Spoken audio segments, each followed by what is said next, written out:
that are going to share their experiences as you are starting to prepare for site. So today we'll have Amy Hager, Mike Gelman, Kelly Hall, and Glenn Morris will be presenting. But before we do, I just want to go over a couple notes of housekeeping.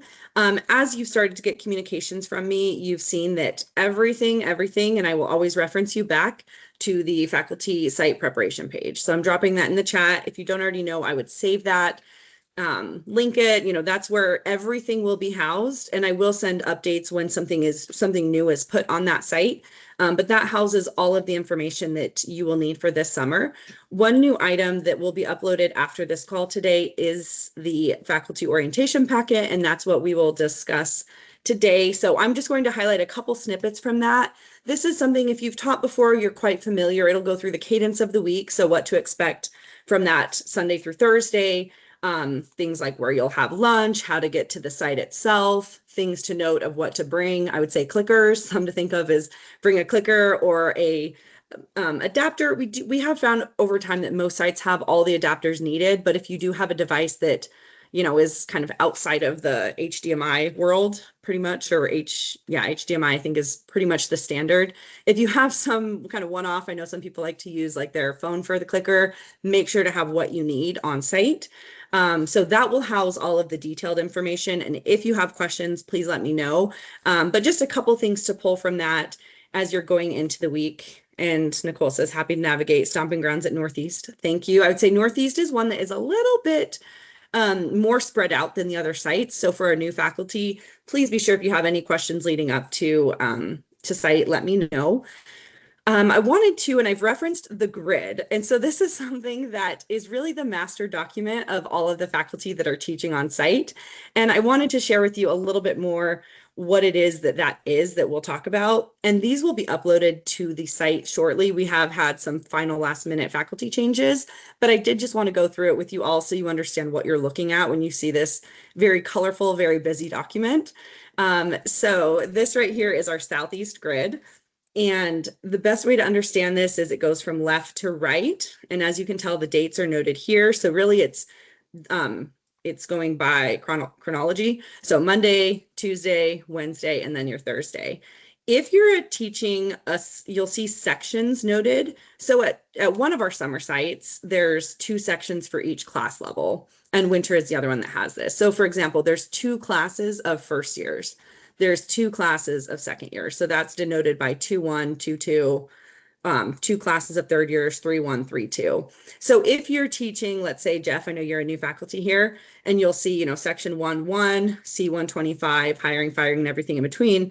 And then you have the same class again for section 1-2. These are 2 distinct classes that you'll be teaching. So separate group of students, same content from the classes, but different sections, so different people in the classes, even though the content is the same. I do like to note that. So for example, Nicole, you're teaching the section 4-1 for the Becoming a Strategic Leader, and there's another faculty teaching the 4-2. So you're teaching one of the sections of that class. So I like to just explain that just so you know a little bit when you see site section, like what are these words you're throwing out? It is a distinct group of students in the class and attendees, even though the preparation on your side will be similar because it's the same content. And then in understanding the grid, so your core classes is this group of 1-1. They're going through all of these classes together. So all of these that are core denoted with this blue or this red. Anything in the blue is our electives. So these are set just by topics. They're not necessarily building on each other. So revving your revenue stream is not more of a basic class than executive finance. It's not more basic than what you'll see in evolving membership models. It's just based on the time that it's offered. So if you have an elective, that when you see it on the grid is in this blue section, even though during the week it's kind of midweek. So that's why it's squeezed right there in the middle. But those are classes that attendees choose. So if you are teaching an elective, just keep that in mind that they are opting to be in that class. Whereas if it's a core, those are set by the year they are in the program. So all first years are going to go through these 6 set of classes in this first year. All second years are going to go through these 6 classes from second year. So I know that's a lot. And if you do have questions, please let me know. But I just wanted to help make sense a little of that. And one reason we want to make note of that too is as you're preparing, we do invite you to look at, for example, especially our new faculty, but also for returning faculty. If you're teaching fourth year classes, really put yourself in the mindset that this attendee has now gone through 3 sites of Institute. And so they may have kind of higher knowledge or higher expectations, even though the content itself isn't necessarily, you have to be an expert advanced, but just know, okay, they've now gone through the other years 1 through 3, the other 3 core levels. So as you're looking at the syllabus for your objectives, it may be helpful as well just to quickly reference where they've been. So if you're teaching the core first year, also keep in mind, oh, okay, they're coming in brand new. They have not gone through any of these other classes. So that's also helpful to know, and also just where they're teaching in the week. So if your class is on Thursday, they've gone through the Monday through Wednesday classes. If you're teaching on Monday, they're coming in, blue-eyed or like bright-eyed and bushy-tailed. Like they are coming in with no advanced knowledge. So just something to keep in mind. And let's see, wanted to give that little, I guess, that introduction for you all. And one thing for our faculty, and I did mention this prior to the recording starting, is we will be sharing for our new faculty. This is something we do automatically. If you're returning and teaching a new course, please let me know separately if you'd like this. I will send you the materials from faculty that have taught your course previously. And this is people who have faculty that have consented to share their materials. And so we do ask that you use them as a reference, but not that you copy and paste it in its entirety. So this is something I will provide for a new faculty teaching. And if you are returning or teaching a new course or just kind of want to, reference what's been done before, please send me a note and I can make sure to get that over to you. And that will be sent in the next week or so for our new faculty. And I am going to then really turn it over. We have some incredible faculty here to present today, and they're going to give more knowledge and, information from being in the classroom. So I really want to give them the time, and then we'll have some time at the end for question and answer, and filling in anything that you have questions on or that we'd like to share. So just the order, we'll start with Glenn Morris, who is going to share with us his experience as a new faculty. So he taught for the first time this winter. So sharing, now that he is fresh off of Institute site, what it is that he expected coming in, what that experience was, any advice he would give. And then we'll hear from Kelly Hall, then Mike Gelman and Amy Hager. And then we'll open it up to our other faculty on the call for any information they'd like to share or questions you have. So I'm going to stop talking and turn it over now to Glenn. Thank you, Glenn. Thanks, Cece. And thanks for the opportunity to do this. As she said, the Winter Institute was my first opportunity teaching for the IOM program. I've obviously been around the chamber world and have done a lot of presentations. Our organization runs a similar structured event. So, I don't know that I had I don't know that I knew what my expectations were coming in. I did not go through the program earlier in my career myself. So this was truly my first exposure on site. Obviously, I've had lots of conversations around, hotel lobbies and bars with people that have been through the program, but this was my first experience walking into an IOM program. So I don't know that I had a lot of expectations up front. What I found was the staff are fantastic, and they make up for a lot of, what I didn't know or should have known, or, that they are there to make you successful. And, I probably over relied on them this year to do that. But I just want to call it, there's a great resource there. And, the other piece, again, professionally, my background, I've spent kind of about half of my career in the association world and about half in the chamber world. And so, I think that was helpful coming in, knowing that the audiences would be mixed, right? Most of the teaching I have done has been in that chamber space. And so that was something that I knew I needed to pay attention to, was changing up some of my examples, some of the cases that I was working through, some of just the language that I use, right? So that I wasn't defaulting always back to, in chambers, because, a significant portion of that audience doesn't work at a chamber, they work in an association. And while the issues and the principles are very similar, the language is different, the culture can be different. So that was important to do as well. What I wish I had done a little better beforehand, or had known more of coming into it, I wish I had taken the opportunity to really look at that full agenda more carefully, and paid attention to when the full group sessions were, or when the networking opportunities were, and had planned to engage more with the groups in those sessions or those opportunities. I was really focused on where I had to be and what I was doing. And for a first time, that was probably the safe approach. But I do wish, having been through it now, I wish I'd taken a little bit of a look and looked at where were those other opportunities outside of the classroom to engage more fully with some of those folks. And then, if I were going to give some quick recommendations, some of these, I'm going to reiterate some things that Cece's already said, but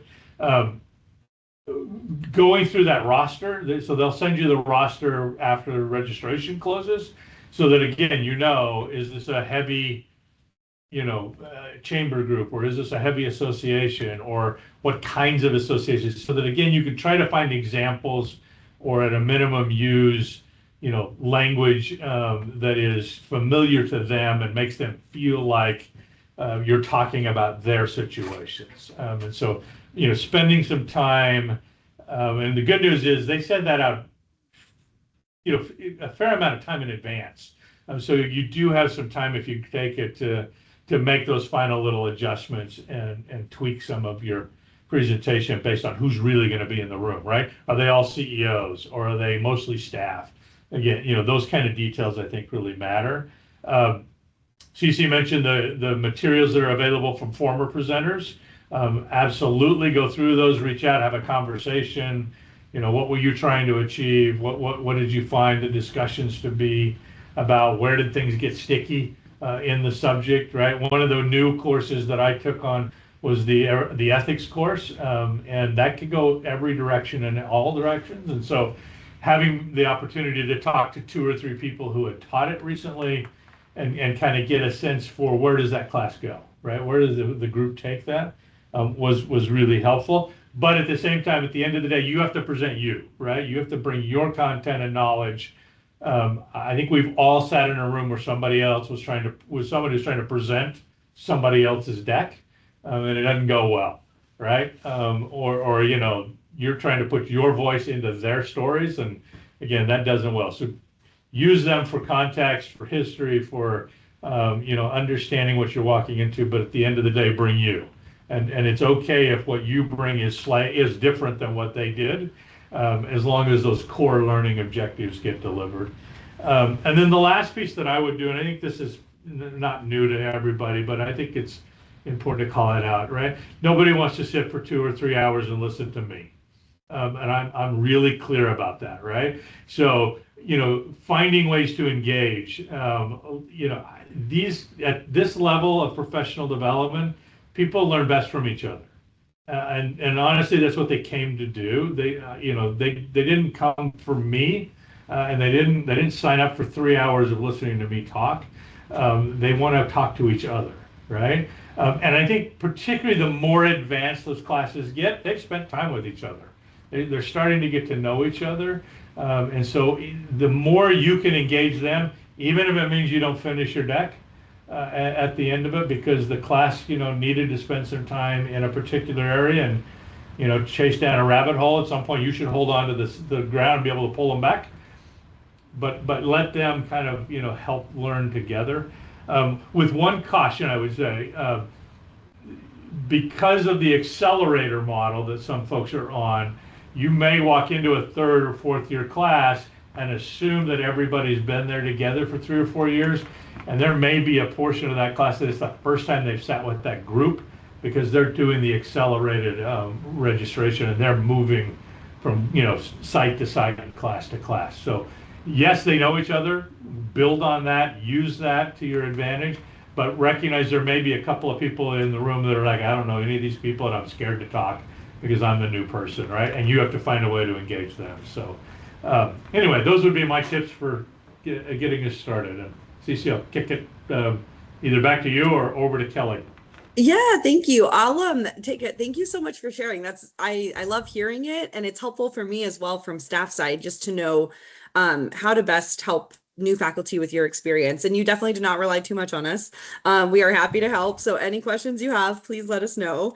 I did want to pull out two things you said that are very important to note is the rosters of, I did drop in the chat here an example from the winter roster. So these will be available shortly, and you can, and I would encourage you to over time, over the next 2 months while registration, or 3, depending what site you're at, while registration is open, to keep an eye on that as you are preparing your presentation. Once registration is closed, I'll send a reminder of this is a final, everything now is set, because you will see that because it's a live roster, as people join, as people register, it will continue to grow. As people drop, it will be, it'll update automatically.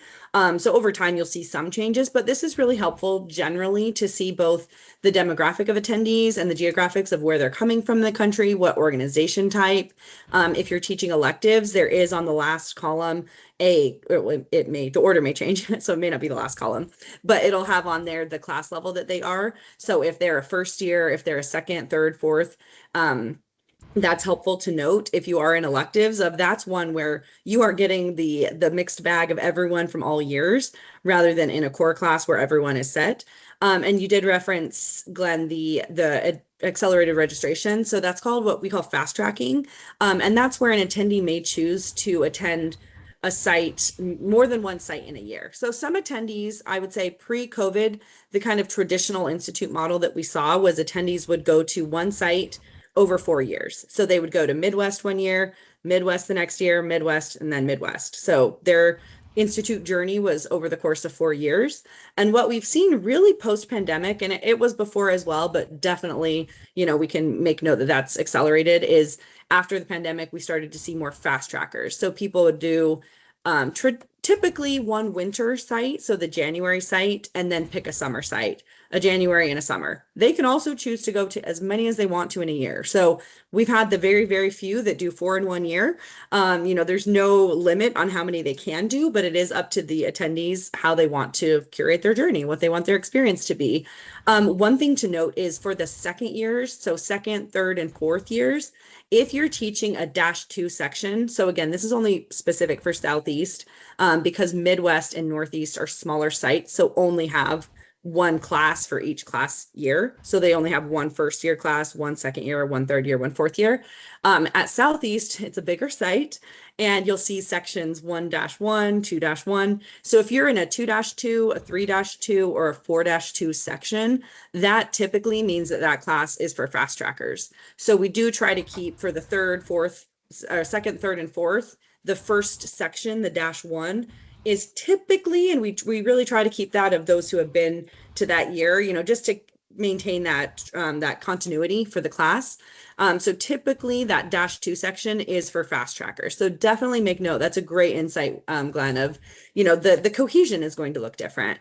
And you'll even see it. I mean, you may teach a class at the beginning of the week and one at the end, and you'll see that just the way the class is, interacting, engaging is going to be different because they're opening up more over the week. So that's one thing to note if you are teaching a core class for second, third, or fourth years, and it has that -2 in the section, that's for fast trackers. So thank you, Glenn. Those are such great advice. I just wanted to tag on to that and explain a little bit of the behind the scenes of that. And I'm going to turn it over to Kelly. So I'm going to piggyback and build on what CC and Glenn have already talked about with you guys. And that is look at the roles and don't just look at them.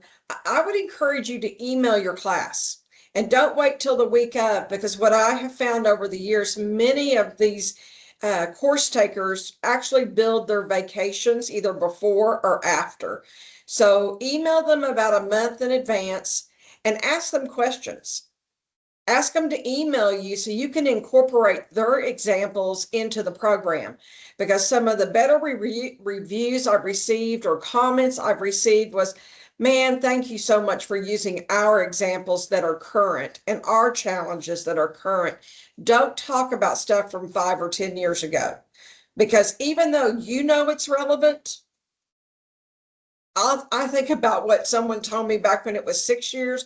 At first year, everybody gets a great review. At second year, it's good, but maybe not as strong as if you're teaching a first year class. And then by the time you get to the third year, they know everything. So at fourth year, they're starting to figure out again, maybe they don't know as much as they used to know. So, looking at what year they're in, if they're fast tracking, what role they play in the organization, but email them what they want to hear about based on the course curriculum. Because one of the challenges I continue to have is the description of the course. It doesn't align with the expectations of those taking the course. So it helps me to better understand what they're wanting out of this course, using their examples from that course, and then again, understanding what role they play within their organization. And what's interesting is I do find that that changes quite a bit based on where they go. So this last time I was in Tucson, I would imagine 60 to 70% were associations. And that was the first time that I had that number of associations in a class. So I made sure when I went through my slides, thanks to CC's advice, if you're in the chamber world, remove the word Chamber of Commerce from every slide and put organization or association, because that builds a wall immediately between the instructor and the person taking the class. So those that are pushing their own businesses and things, that that's, you don't have to worry about that. But those of us that are in the chamber world, it's just so easy to say Chamber of Commerce versus organization. The other thing is class sizes. Be prepared for a wide variety of class sizes. So I like to make sure that I tee up the class. Like Glenn said, it's not about me, it's about them. And so I want to have videos. I want to have website examples. I want to break them into teams. I want to have a flip chart. I want to have a parking lot so people who love to disrupt and try to own the content of the program because they're all that in a bag of chips can't. Because I have had people come up and say, thank you for not letting XYZ own this class. I'm so sick of them talking. And so we need to stay cognizant of who's trying to dominate the conversations and then figure out a way to park them and allow everybody a chance to have a voice. I like to use Menti or PollMe so that they can watch their answers live and see that they're not the only one who feels some way, and then put them into a group, because I find that their interaction is so much richer when they see they're not alone in their opinion, because everybody has their personality traits. People think I'm an extrovert when I'm an introvert. So you put me in a class where I don't know people, I'm not going to say a lot. You put me with a bunch of people I know, I have an opinion. So it's just based on how does Kelly recharge? And I try to always think, how are these people recharging? They're brain dead. They're tired. Some of them may have partied all night and not even got any sleep. And so I'm trying to take all that into perspective. I don't even mind throwing stuff at people. So you say, what? I'm like, candy, whatever, something fun. Just keep it going. Keep the movement going, because by Wednesday afternoon, truly they're dead. They're truly, and Thursday, oh my gosh. So have fun with that. I love to have books. I'm an avid reader. Current literature, because again, participants sometimes don't realize what they don't know. And the behavioral organizational management books from the Peter Drucker days are still relevant, but they may not realize that because they're 30 years old. So, and then that's the other point. When you walk into the class, don't be surprised. You'll have old people like me, and then you'll have young ones like Nathan. So you want to make sure that when you're talking to the audience, you're talking multi-generationally. So I will, tell some classes, if you're going to use certain buzzwords, we may have to put those words up on the board because Kelly may not understand what they mean. And then I tell them about a whiteboard one of my staff members used to keep up with all the current lingo. I had no clue what my 30-year-olds were talking about. So it's just stay relevant in today's talking times. Let's see what else CC asked me to do. Core courses, consider what year the attendees are in. And I think she and Glenn did a great job talking about that.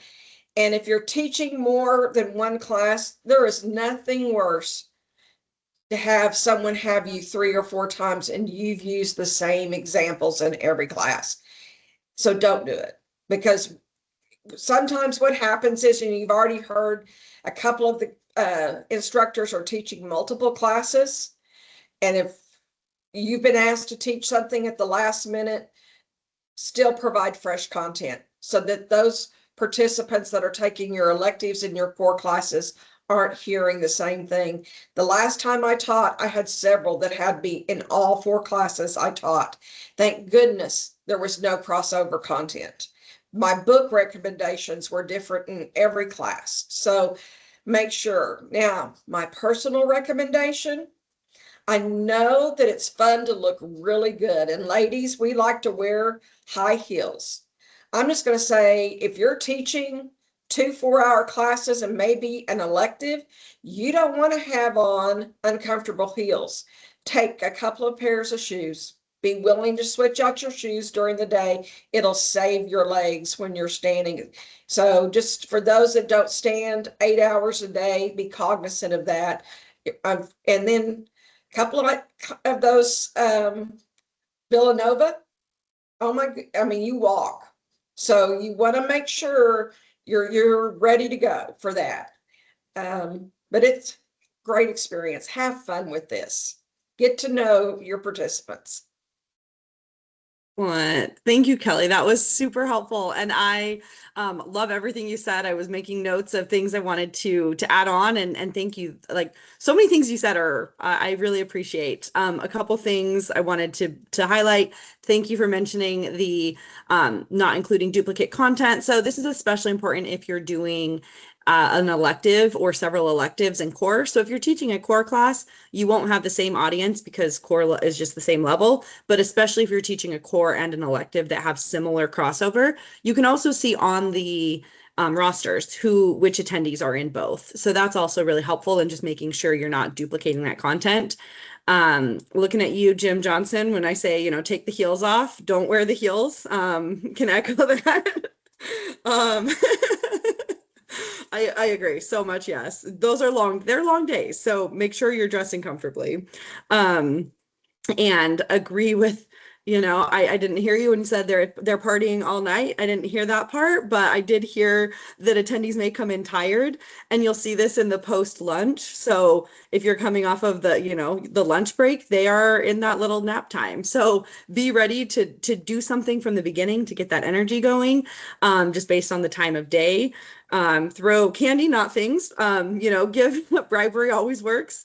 And then you did mention the whiteboards or post it in the class, all of the classes. And I just wanted I think this is in the orientation packet, but wanted to make sure to explicitly let you all know there will be a flip chart and markers in all the rooms for all the sites.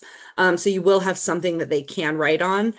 Some presenters like to also bring different, activities and things, but all of the rooms will have an easel with a flip chart and markers in the room. And the class sizes definitely can vary. For the electives, it can go up to 35.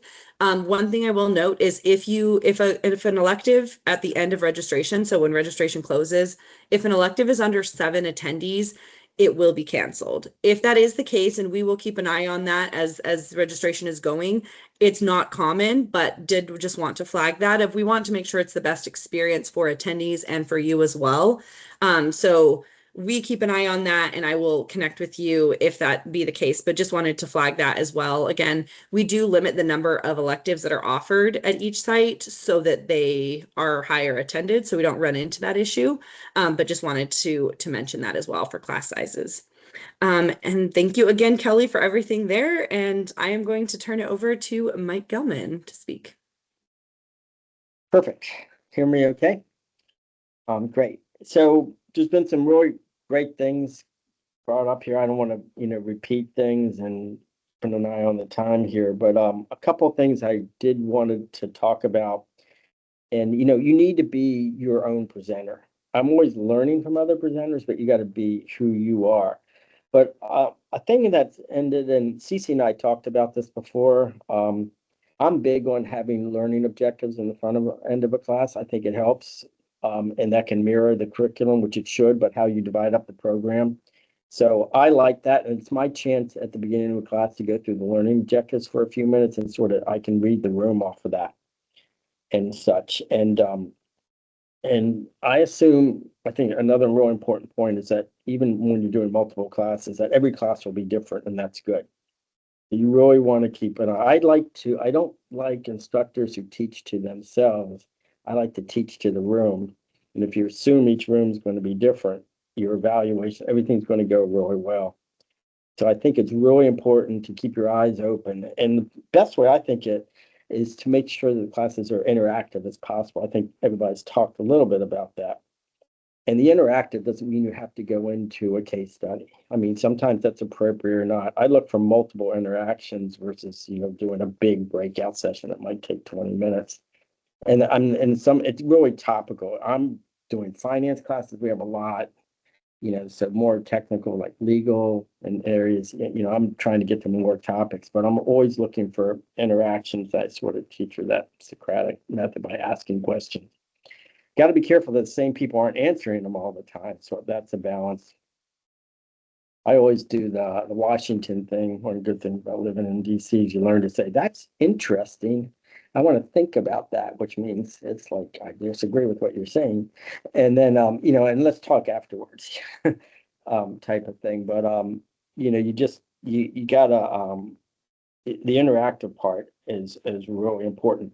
Now, with those learning objectives and things, I don't know what others have, nobody's mentioned, but I'm on the road teaching. I do way over 100 classes. I have a timers that nobody else knows I'm looking at, and I don't like when people look at their watch.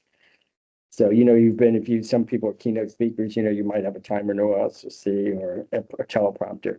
So I make my own little teleprompter. I put a couple of timers on the floor or someplace that nobody else can see.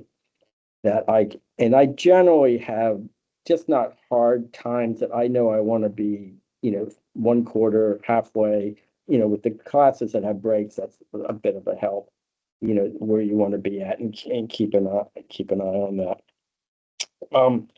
Cece, I know in my section you wanted me to talk about evals and providing feedback.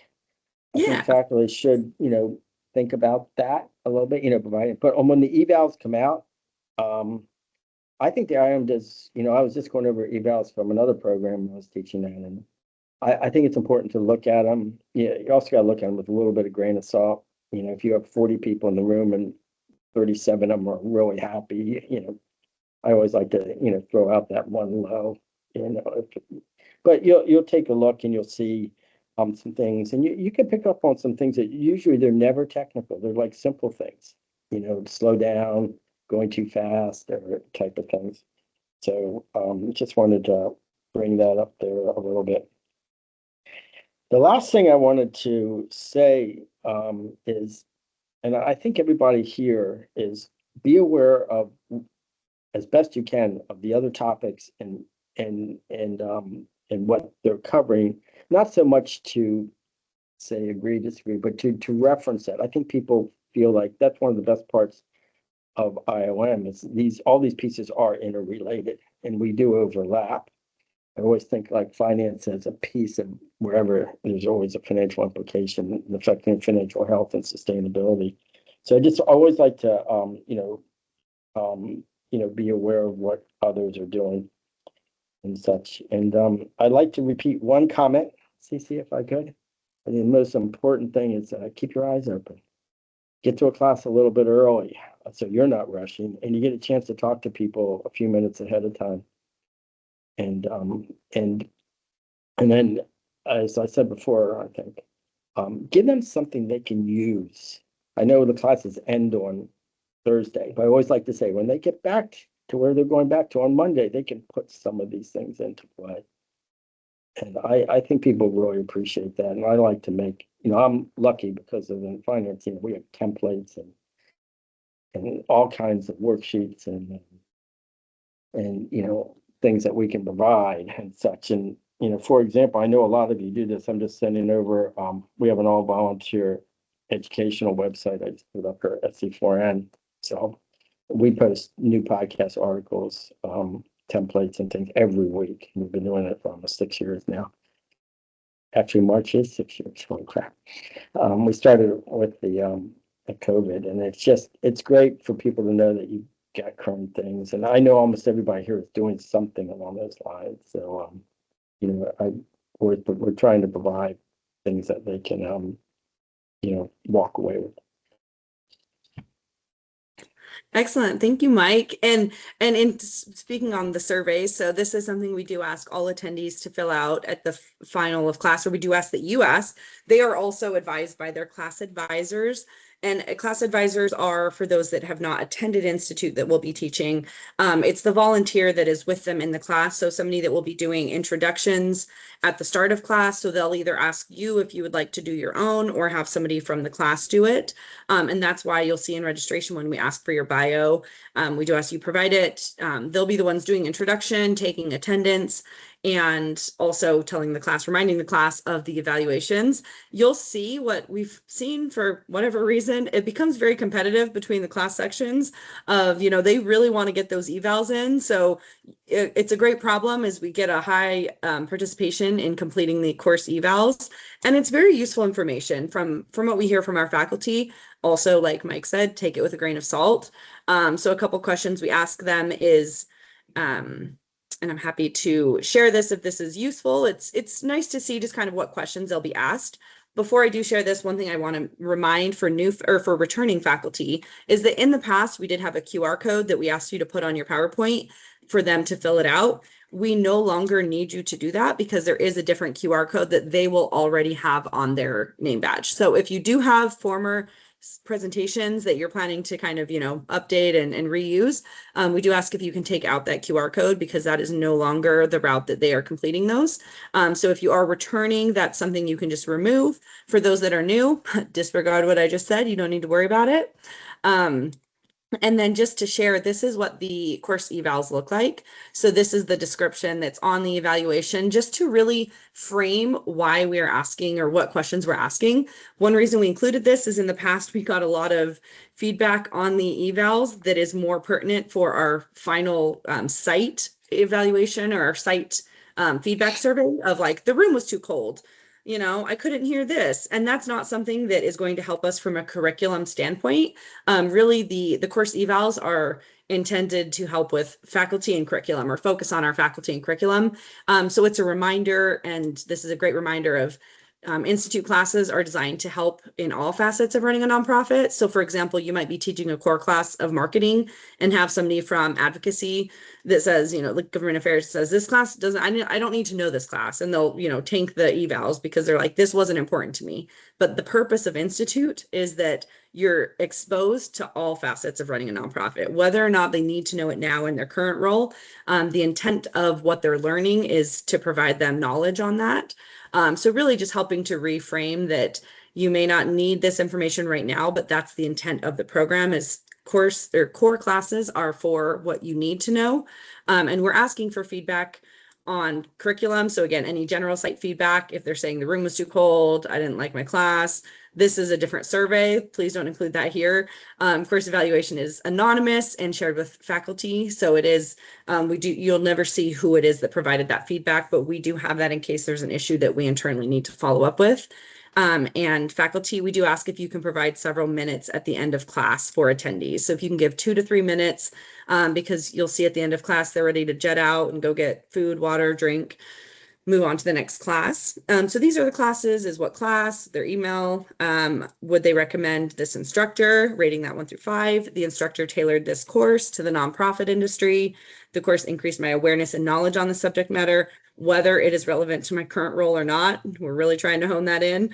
The course curriculum met my expectations. And then we do ask, this is for us to know from a curriculum side as we are curating the the summaries and the descriptions of the classes is what were your expectations? And this is also helpful for you to see is this is what they thought the class was going to be coming in.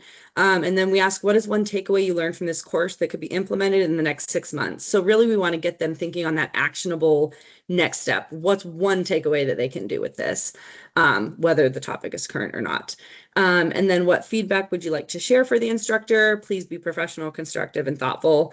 This is, again, we want to make sure that it's not personal, rude things that they just want to say to get out, but that it's constructive towards teaching. I see some of our returning faculty kind of smiling.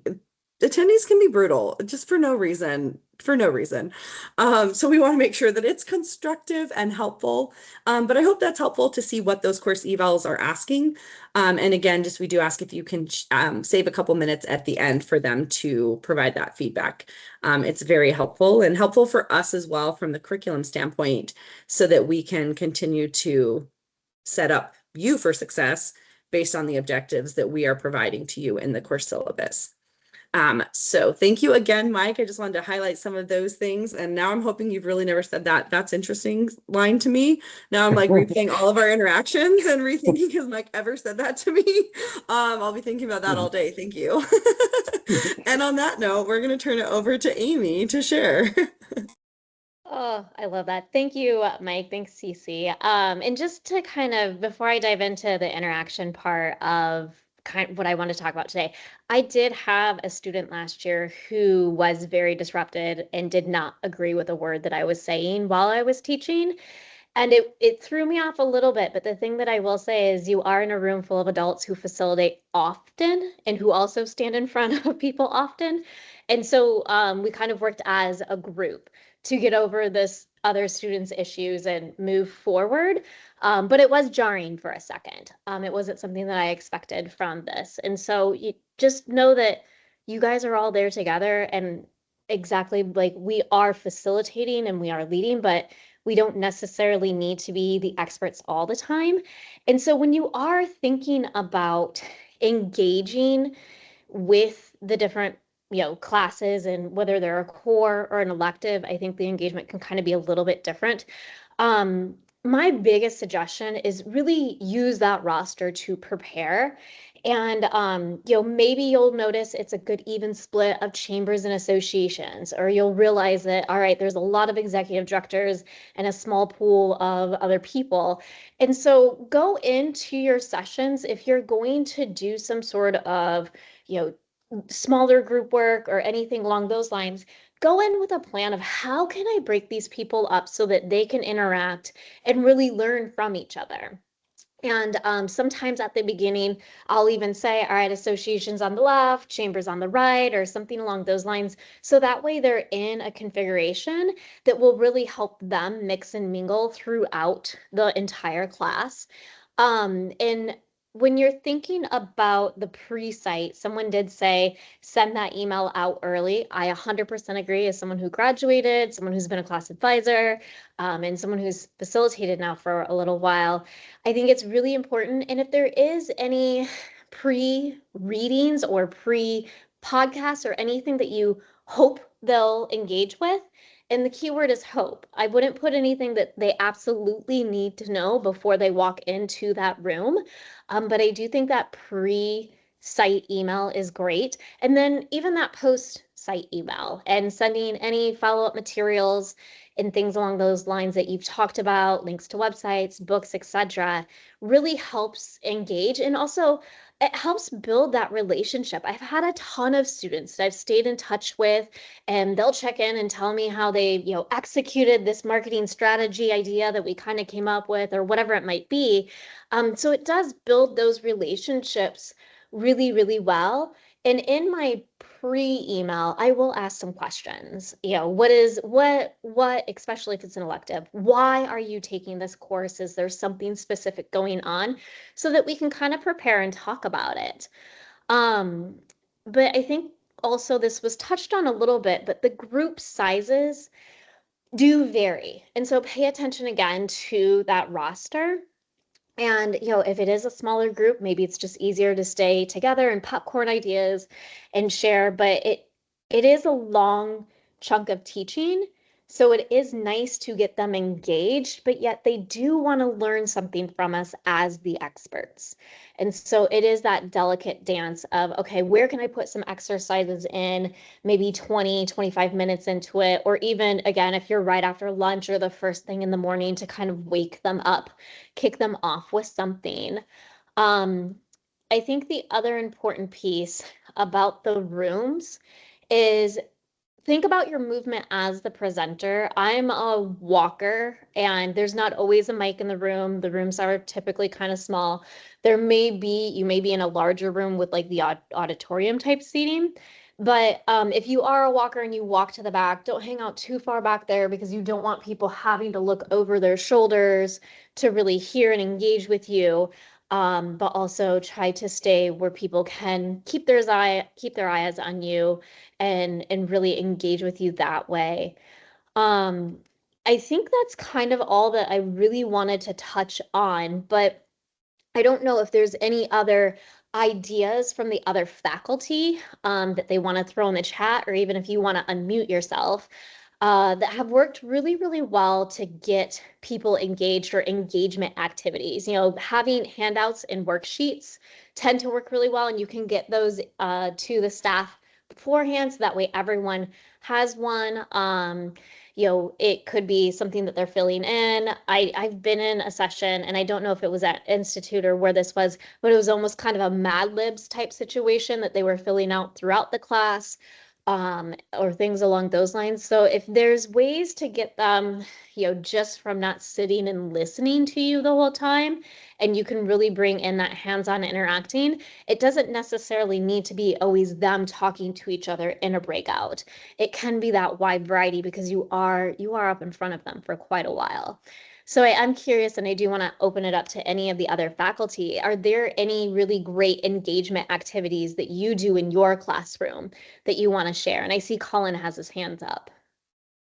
Or maybe he doesn't, and that just happened. I did no, you were right. I did have my hands up, but Yeah. not to the last thing you said, because this will be my first time in this capacity as faculty. But I did go through West. Was I guess the last class to go through, and was advisor in winter. And one thing that one of the faculty did that I think was particularly helpful is that they messaged the class advisor early.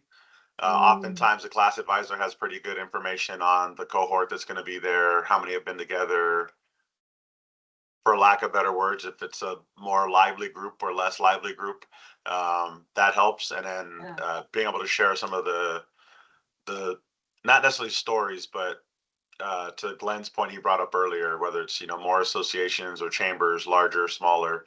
So I think that would be helpful, and then kind of working the opposite way of getting a better idea of, for this topic, is there any suggestion, you know, have you seen that more activities, less activities, or popcorn style engagement works better for a group? So that was just my only suggestion. Yeah, utilize those class advisors. That's a good suggestion, Colin. Anyone else who's facilitated or been on faculty that has an activity that they want to share to kind of inspire some of our newer instructors this year?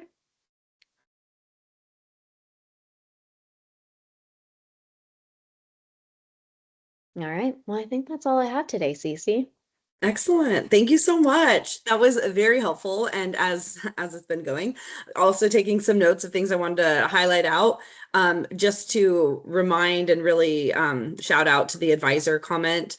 That is, I think, really helpful to do. And I think this came up earlier on the call as well, of checking in, whether it's prior to site or also just at the start of class, is getting there a little bit early. And one, it alleviates staff's anxiety of where's the faculty, but also it's helpful to see, just check with your class advisor of, hey, what's the vibe? How's the class? How's the cohesion? They're going to know, oh yeah, so there's kind of like this click going on. And then, you know, okay, well, I can maybe, you know, what Amy said of break up the class by this way, of just kind of break up the room. Always very helpful to see. Bob just dropped here in the chat. I always send thank you notes after IOM to the class advisors who contributed their time.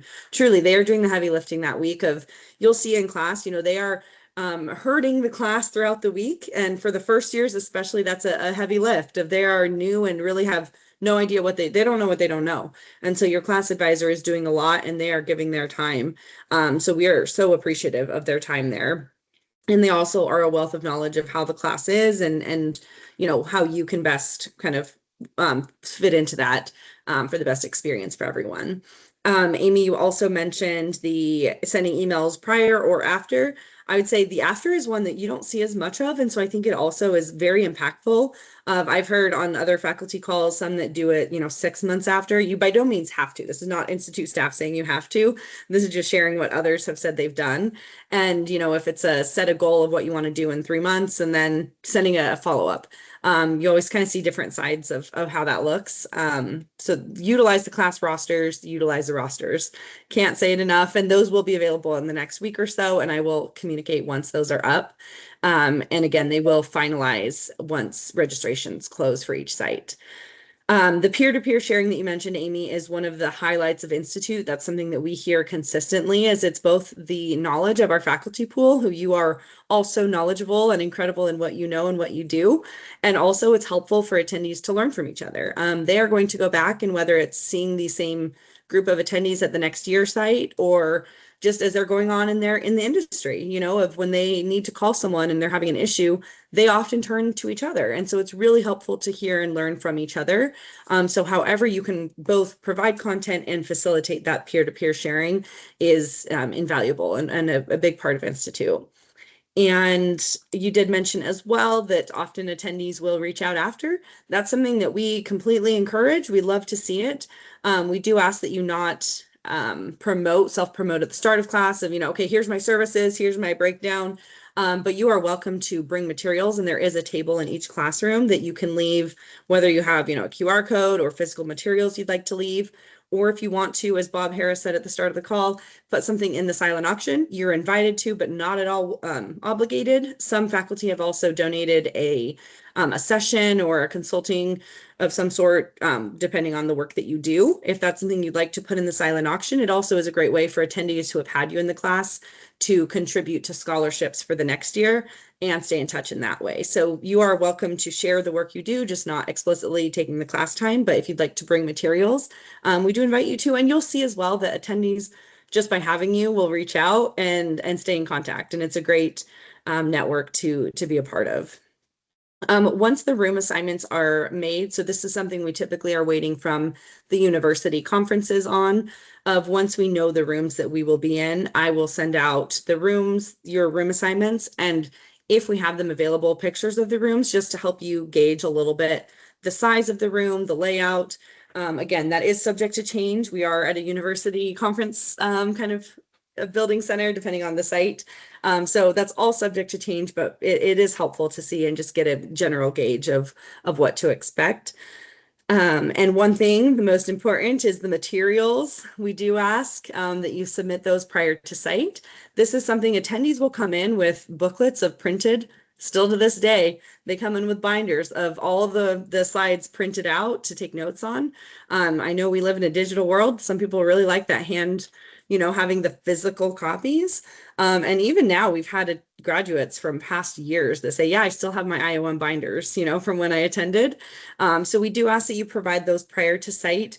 I am always the thorn in our faculty side asking you to send those in. And we do get those out to attendees. So we do try and manage that expectation that, yeah, Amy, still have your IOM materials. We do try to manage the expectation of attendees that, there might be changes. That's one feedback we've gotten from a lot of our faculty is, well, I'm changing things. We completely understand. It is helpful if they can have even the most updated kind of outline template, and we let them know this might change. And if a new one is provided, I will switch that out on the back end. But we do try to get those to them before site. As somebody mentioned, a lot of attendees are out kind of before, whether that's just for travel or, personal travel before. So that deadline, if you can just adhere to those, it is very helpful. I hate having to follow up. I don't want to be a thorn in your side. We appreciate everything you all are doing. And you'll see the attendees really do appreciate that. They always say, oh, I don't have the PowerPoint. And I say, we have what you see is what I see. If I have it, you have it. So if we don't have that before, you will hear it in class, and I apologize in advance. Attendees are really big on having those. And I think that's everything I have here. Yeah, I think that's everything I have. So I'm going to now turn it over to all of you. I see we have a question here already. So if you have any questions, or if our faculty that have taught before, as Amy was eliciting from you, if you'd like to share any thoughts you have, we'd love to hear your best practices and feedback or questions for new and returning. So Mary Jane. Yes. So I had a question. You mentioned their name tags that they wear that have the QR code on it. Do they have like a name tent that has their name on it that they bring with them from class to class, or do we need to do that in our session? They do as well. Yeah. So they'll have a Okay. name tag and a name tent, as will you as faculty. So Awesome. you'll have that as well. Yeah, great question. Yeah, and Brian. So I know there are some cultural differences among the different sites. Obvious one that I know of is that Villanova tends to have more association executives. But I'm curious for the people who have taught at multiple sites, if there's any other nuances that would be helpful to know about.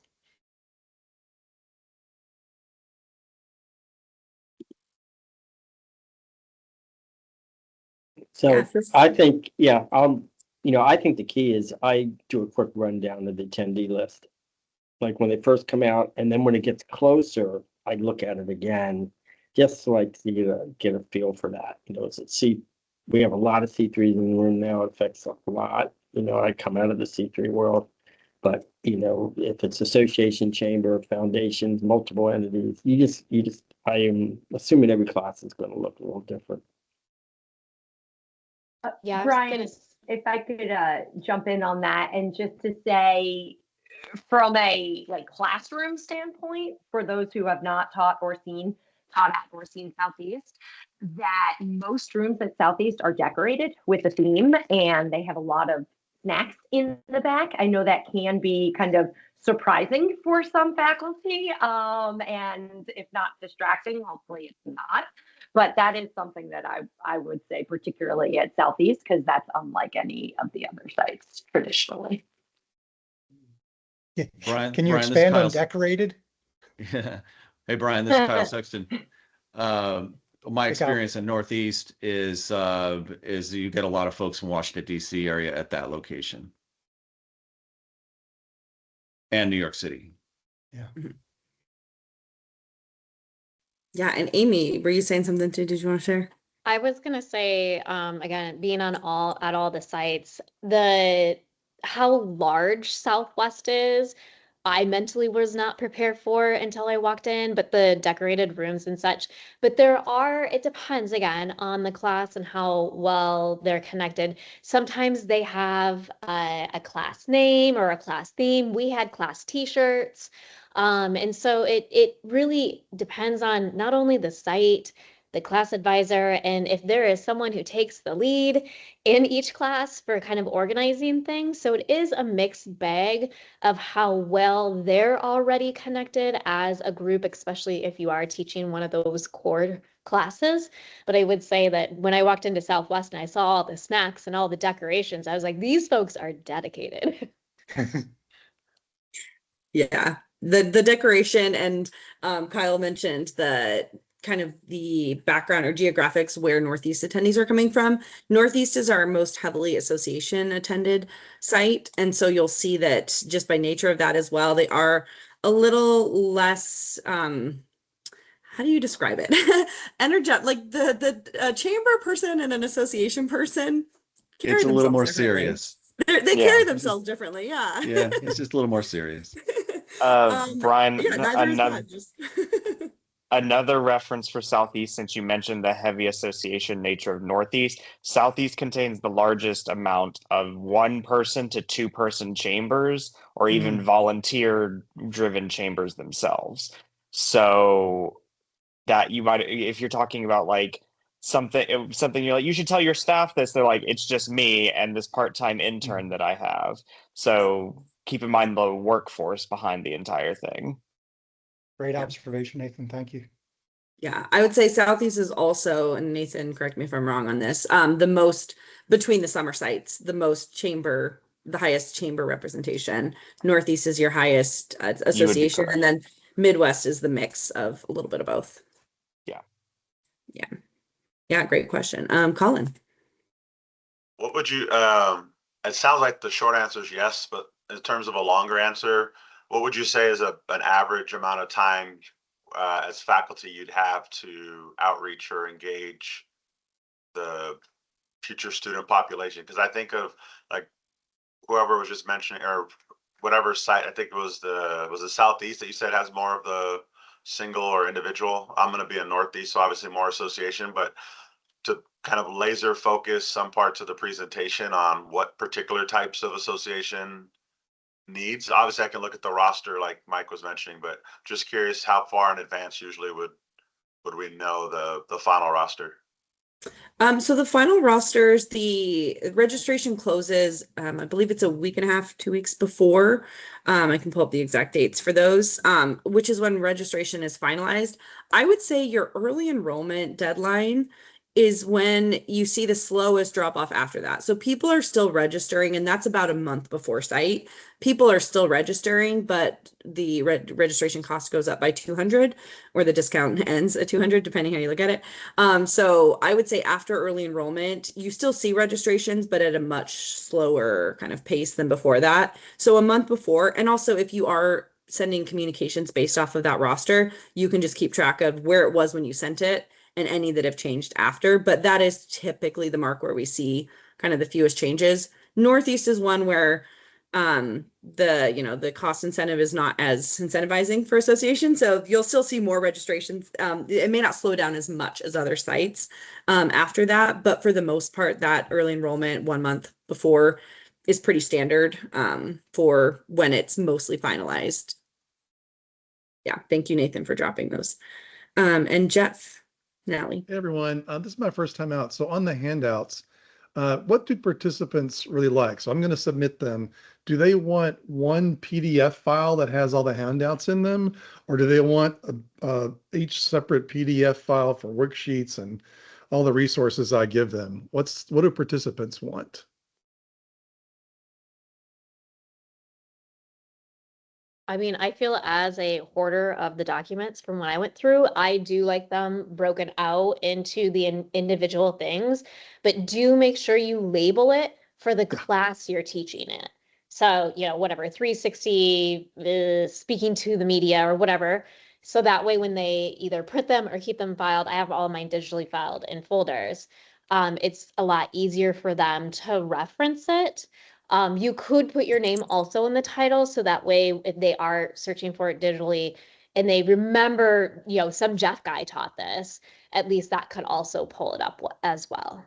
Great, that's helpful. Thanks. Mm-hmm.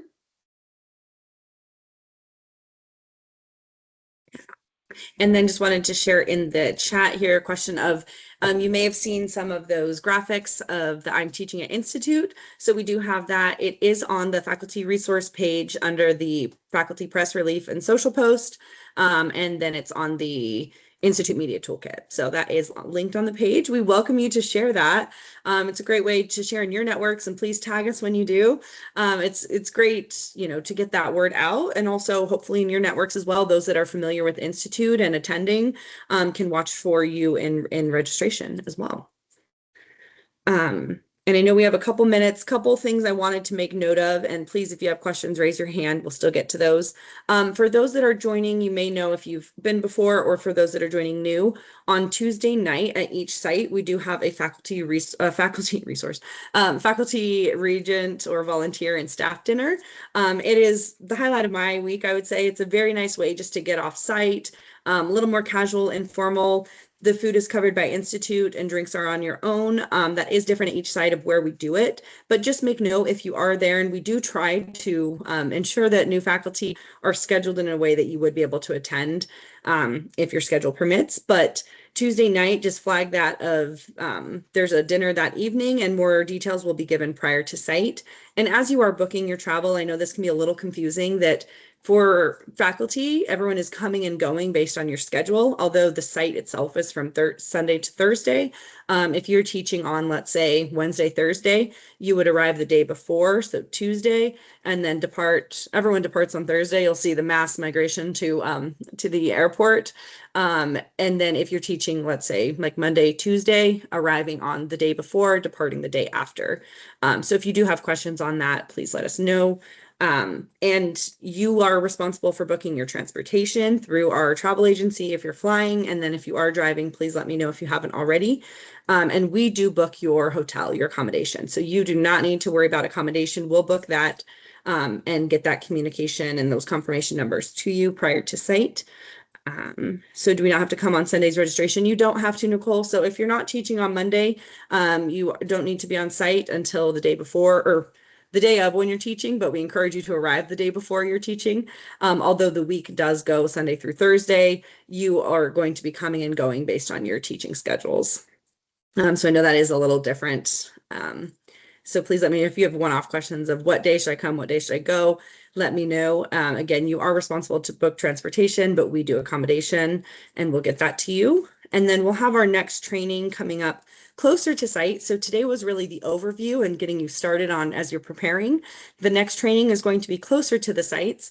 It's on Friday, May 15th from 2 to 3:30. And this is going to focus more on the classroom experience. So digging in a lot more depth on the activities, like now that you've hopefully, for those that are at Midwest, submitted materials, really thinking on the in-classroom experience, managing that talkative person, the classroom that is not talking, when you have attendees that are sleeping and, not really, but how to really manage that in-classroom experience for everyone.